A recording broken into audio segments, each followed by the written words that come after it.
सुनहरी चोंच वाला पंछी, हमदर्दी की जीत एक जादुई जंगल में, जहां दरख्त रातों को जुगनुओं की तरह चमकते थे। नीलो नाम का एक नन्हा परिंदा रहता था। उसकी सुनहरी चोंच तो सबकी तवज्जो का मरकज थी, मगर कमजोर परों की वजह से वो उड़ने से कासिर था।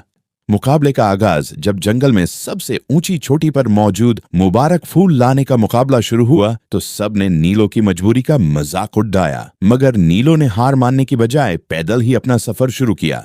दूसरों का सहारा रास्ते में मुकाबला जीतने की फिक्र छोड़ कर उसने एक बेबस भालू के बच्चे और ज़खामी हिरण की पूरी जान फिशानी से मदद की।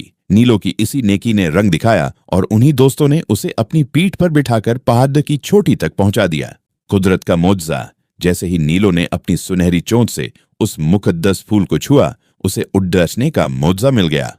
कहानी का सबक, द लेसन। ये कहानी हमें सिखाती है कि जब आप दूसरों का रास्ता आसान करते हैं तो कुदरत आपकी मंजिल खुद ब खुद आसान कर देती है।